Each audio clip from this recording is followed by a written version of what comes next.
I am Brenda. At the age of 26, I work as a regular office woman. I don't have any really remarkable traits, and while my looks and talents are ordinary, I do have a relatively forceful personality. After introducing themselves, the mixer started. The ladies in the department next to mine planned the networking event, which brought together guys from a somewhat bigger firm than ours. The event was supposed to be a 4-on-4, but I was invited to participate at the last minute since there weren't enough people. I'm not really attractive, but I'm also not so ugly that I ruin the atmosphere, and I'm outgoing enough to blend in at a mixer. I concentrated on enjoying the dinner because I don't currently have a boyfriend, and I wasn't expecting to have a great experience at the mixer. It was a laid-back Italian eatery. The other 3 women involved immediately focused their attention on 2 attractive, slender males who resembled Korean pop stars. The other 2 males were a huge, well-built man and a plain-looking chap with spectacles. The big guy seated across from me said his name was Ryan. His facial features and full beard, his strong muscles showing through his shirt, were just my kind. I've always liked robust, strong males better than skinny, attractive lads. A rugby player, specifically, would be perfect. It's not necessary for him to arrive on a white horse. In fact, my dream man would be able to carry one. I'm frequently invited to mixers because, for the most part, my tastes don't align with those of other ladies. Your muscles are incredible. Are you involved in any sports? I aggressively questioned him. Ryan stated, I played rugby in college, but right now I'm all about the weights. Jackpot, I thought to myself. Ryan took part as well, but he kept his attention on the food and avoided making small conversation with the women in favor of savoring it. He had a really amazing eating style. Brenda, am I correct? Do you also work out? Ryan chimed in on the discussion. Are you able to tell? My pastime is also working out. Yeah, that's what I had assumed. Ryan grinned broadly and continued, You seem to have a good physique, though maybe that's not the best way to put it. That grin was also just my style. After that, we had a great conversation about working out, going to the gym, and muscles. I didn't mind that we seemed a little cut off from the other mixer attendees. I gave Ryan my contact information, and we agreed to work out together later. It seems that Ryan and I were the only 2 who paired up for this meet and greet dinner. Ryan is 27 years old, 1 year older than I am. His stature is 6 feet, and he weighs 198 pounds. Metrics, 5'4" x 125 ulbs. Ryan didn't exhibit the typical inclinations of large-build guys favoring little, fragile women. Instead, he looked genuinely thrilled to love bodybuilding, which is our shared pastime. So we got together, and we had fun doing normal date things like going to the movies and eating out in addition to going on training dates. Conversations like, when we get married, I want to have gym equipment in the living room, and we'll need a big living room for that, naturally began to occur. My parents thought Ryan was a really kind and happy man, and when I brought him to my house to meet them, it seemed like we were getting married soon. My intention is to pay Ryan a visit next week. I've heard that Ryan was raised primarily by his 7-year-old sister after losing his mother when he was a little toddler. A sister-in-law may have normal problems, but she may be less difficult to manage than a mother-in-law. When I initially visited, I was anxious, but Vanessa, Ryan's gorgeous sister, welcomed us. Despite being 7 years older, she appears to be in her mid-30s, and her beauty made me unable to stop gazing. She was about my height, but slim and seemed devoid of strength, and her long black hair was stunning. She reminded me of Ryan, but with more sophistication. Like Ryan, his father had strong eyebrows and a good build. Vanessa entertained us with homemade seafood pasta, but a small problem occurred. I am allergic to shellfish. Vanessa, I'm sorry, I'm allergic to crab and shrimp, I said. A small amount causes mild hives, but I had to avoid the plentiful shrimp and crab on the pasta. Huh. I told you about the allergy, didn't I, Vanessa? Ryan was supposed to know I'm allergic to shellfish. We've dined together many times. No, I didn't hear about it. Sorry, Brenda. It's okay, Ryan.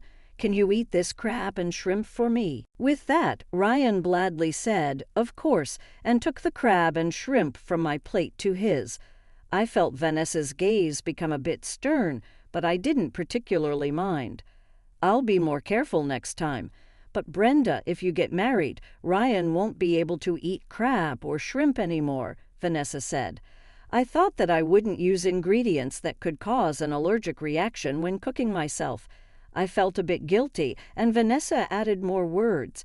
It's really a shame because he likes them so much. Is she blaming me? I was confused when Ryan said, Don't worry, I can eat crab and shrimp outside, and I can always come here to eat them. During the time I was there, Vanessa repeatedly said, Ryan has always loved crab and shrimp since he was a child, and as long as I'm cooking, I'll make plenty for him. Her words made me feel unwelcome. Moreover, when Vanessa said, I'll see you out, while sending Ryan off at the entrance, she said, Even after you're married, you're always really welcome to visit here, as if I was taking Ryan away. Ryan, it seems your sister doesn't think very highly of me. I didn't know you liked crab and shrimp so much, I said, feeling down. Ryan comforted me, saying, Yeah, I like crab and shrimp, but don't worry too much about my sister. She's just a bit too caring about what I eat, because it's very important to her. Vanessa might be a bit of a sister complex, especially since she took on the role of a mother after losing their mom. Her traits as a sister-in-law and mother-in-law are enhanced. Vanessa has an extremely handsome boyfriend. He is actually more handsome than a celebrity, and many women's eyes turn into hearts when they see him. Personally, I don't find him particularly attractive. Vanessa's boyfriend, Jeff, is 33 years old and owns a nightclub.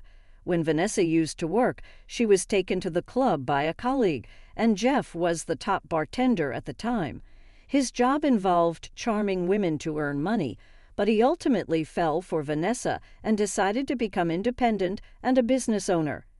Jeff loves my sister deeply. Even my father, who was initially against the idea of him being a bartender, has come to accept him as a business owner. I even work out with him sometimes. He says he wants to put on a moderate amount of muscle, Ryan explained. Vanessa, Jeff, Ryan, and I sometimes dine together. Once, when I was about to add lemon and sauce to Ryan's shrimp fry, Vanessa suddenly raised her voice and said, Wait a minute, Ryan likes to put ketchup on his fried foods. Ryan responded, Don't worry, Brenda suggested I try the lemon and sauce, and it turned out to be really good. Of course, ketchup is good too, and tartar sauce works, but lately I've been particularly fond of lemon and sauce. Vanessa's expression clearly clouded over. Such situations were not only observed during meals, but also in other contexts. For instance, when Ryan began showing interest in foreign drama, influenced by me, or his style of dress started to change gradually, Vanessa always seemed displeased. There were also things that felt a bit odd when we dined at Ryan's house. I often ended up with hives, a reaction to allergies, although no crab or shrimp were directly served. It was possible that condiments containing extracts of these shellfish or finely mixed ingredients were used, which I would not recognize. Realizing this, I tried to get actively involved in cooking at Ryan's home, but Vanessa firmly refused. If that's the case, why don't you help with the dishes instead? She said, and I ended up washing the dishes without any opportunity to check what was really going on. One day I started the conversation by saying, I got hives again after we ate here last time, but she responded, That's strange, we didn't use crab or shrimp. Brenda, is it possible you have other allergies? It was as if she was suggesting that I was the problem. She then added, If you have allergies to so many things, it's going to be difficult for you to cook for Ryan. I'm worried about him, clearly prioritizing Ryan without any real concern for me. For the record, I don't have any other allergies. I've had a thorough allergy test before. Even after telling her this, Vanessa was not convinced. I realized that it wasn't just a matter of her disliking me, but that she was reluctant to let Ryan move away from her. However, Vanessa is already 35 years old, and it's not feasible for her to remain overly attached to her brother, especially since she is infatuated with her boyfriend. I'm considering if there is a way to resolve this with his help. Hey, aren't Vanessa and Jeff going to get married? I think they should move forward, I asked Ryan.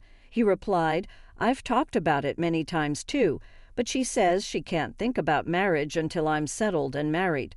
It seems that Vanessa herself might be delaying her own marriage. And then an incident took place. One day when Vanessa and Jeff invited us for a meal, right after Ryan excused himself to the bathroom, Vanessa also stood up, saying, I need to step out too. Shortly after, Ryan returned, supporting Vanessa, who was covering her mouth with a handkerchief and appeared to be in pain. Jeff stood up and offered, Are you okay? I'll take you home. But Vanessa declined, saying, It's fine. We've already ordered the food, so enjoy yourselves. I'm going home with Ryan, and they went home together. Left behind, Jeff and I faced a slightly awkward atmosphere, but since it was a fancy French course, we made sure to enjoy it. Then Jeff looked at me and said, Brenda, you're quite unique, very innovative and lovely, complimenting me. As expected of a former bartender, he's skilled at flattering women. But it didn't end there. Unbelievably, Jeff gently took my hand and whispered in my ear, Hey, how about we have fun together? No, I thought.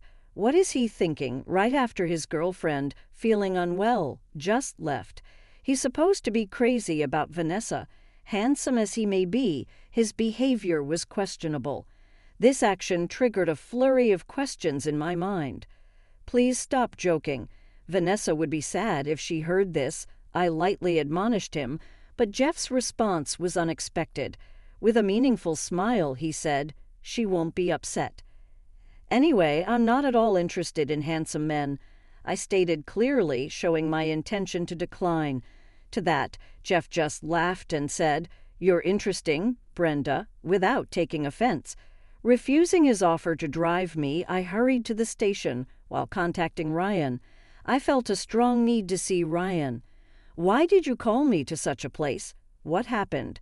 Ryan asked in a hurry, trying to find a private place. I had summoned Ryan to a shop in front of the station. I'm sorry. By the way, how's your sister? I asked, though I wasn't really worried. Ryan said, When we got home, she was fine right away. She was really causing a fuss. It's a pity we couldn't enjoy the French meal. Then I made a shocking confession. Afterward, Jeff made a pass at me. Ryan's usually calm demeanor turned serious. What? Why? He's supposed to be with my sister, he said, stunned and at a loss for words. Yes, that's why I told him Vanessa would be sad. But Jeff said she won't be upset. What does that mean? I asked. That's bad, Ryan murmured, deep in thought. The story Ryan shared afterward was somewhat surprising. Whenever he introduced the women he dated to his sister, they inevitably broke up soon after. The reasons for the breakups consistently involved the women saying they had found someone else. Once, I saw an ex-girlfriend getting friendly with a man who looked like Jeff. It was from a distance, and he was wearing sunglasses, so I thought I was mistaken, Ryan said. Hearing that, I was astonished. It seemed Vanessa might have orchestrated these scenarios with Jeff to ensure Ryan and his girlfriends broke up. This was too serious to dismiss as a laughing matter. Normally I avoided it, but I decided to share my suspicions with Ryan directly. I revealed how I often experienced hives after eating meals prepared by Vanessa and confirmed that I have no allergies other than to shellfish. I can understand that she wants to keep you close, but in this situation, we can't be happy, and it's not good for her either, I said. Yeah, you're really right. Sorry, Brenda. I didn't expect it to come to this. I never thought my sister would go to such extremes, Ryan said, clearly shaken. This was a serious issue for me, too. If you choose your sister, Ryan, then I can't continue this relationship, I told him, making my resolve clear. Ryan responded decisively, "I choose you, Brenda. We'll tackle my sister's issues together. Once we leave the house, she won't be able to do anything." With deep emotion, he added, "But I'm really glad you're not interested in handsome men. It wasn't all my fault that I got dumped." I couldn't help but sympathize and laugh a little. Thus our bond strengthened even further, and we moved toward marriage. From that day on, I no longer went to Ryan's house. Keeping distance meant his sister could not interfere. The wedding preparations were going smoothly, but it wasn't without concerns. A little internet research revealed numerous horror stories about things that can go wrong at weddings and receptions. Unexpected things might happen, so it's best to be prepared. During a meeting about the ceremony, when I asked the planner how often wedding troubles occur, she sensed my anxiety and kindly asked, "Is there anything in particular you're worried about?" This allowed me to open up and consult. Hoping nothing would go wrong, I entered the dressing room on the wedding day, only to be met with a shocking sight. Vanessa was furiously tearing my wedding dress apart with a large cutter knife. Scattered around her feet were trampled accessories. I had expected some sabotage, but imagined something like water or coffee being spilled on the dress. However, I never thought she would cut the dress with a cutter. "It's all ruined now.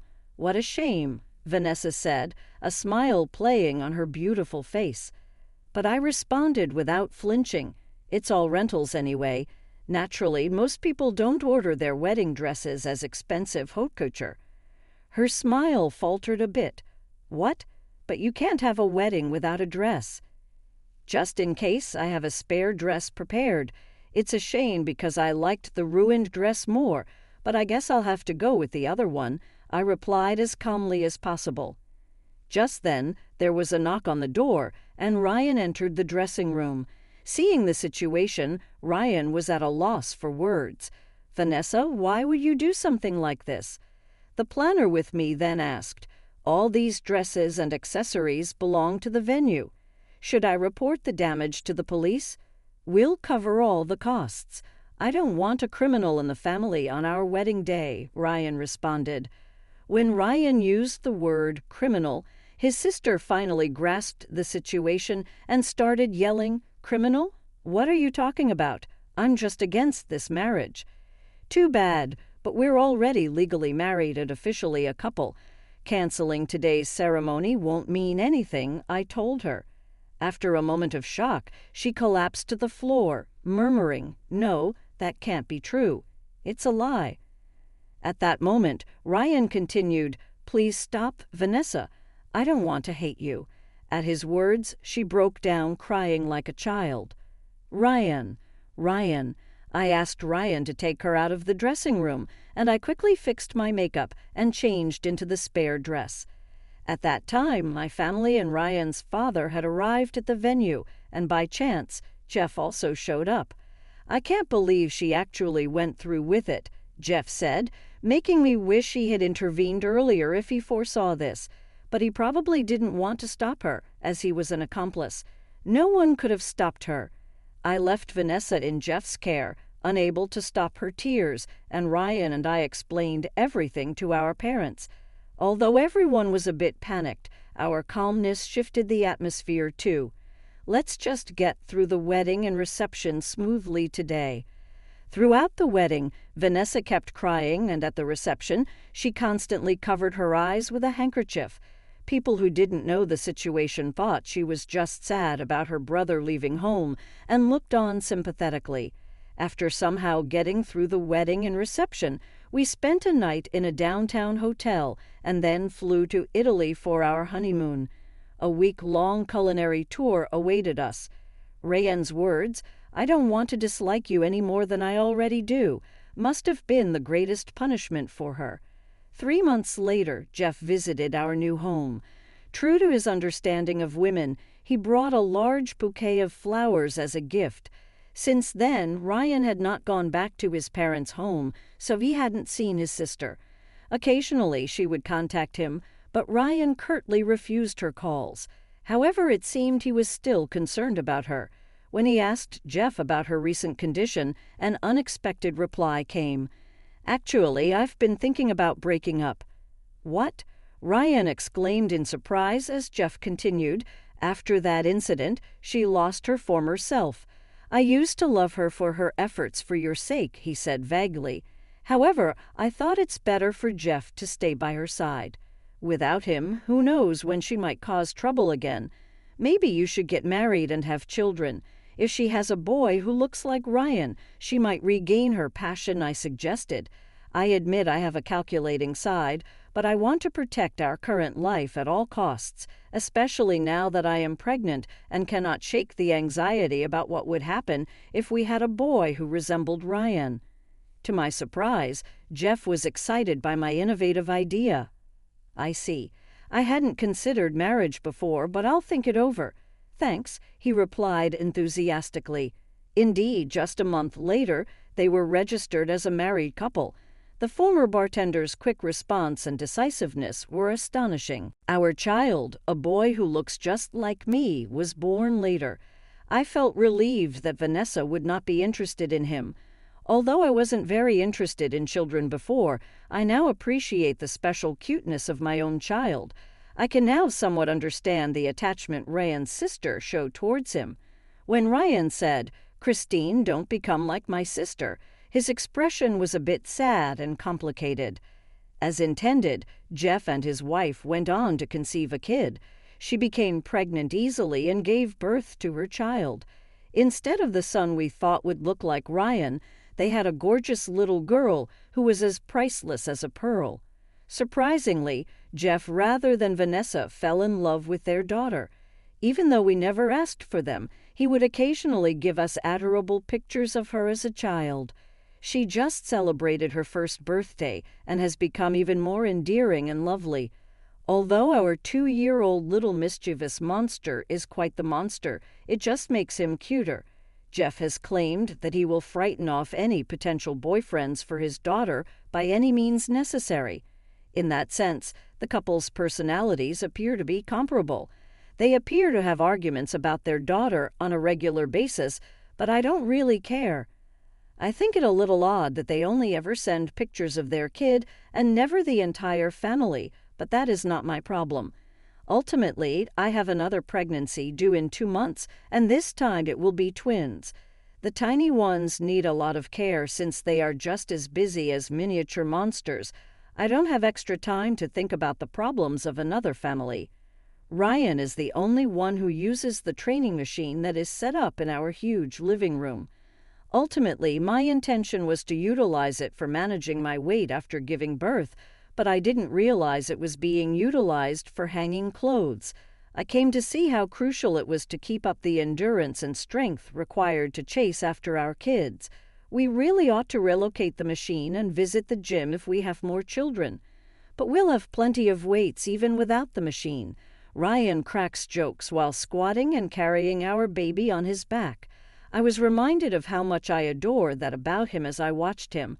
I thus think I will not turn into his sister. I hope that when our kids grow up, they will also have the same amazing life that I am currently living with amazing partners.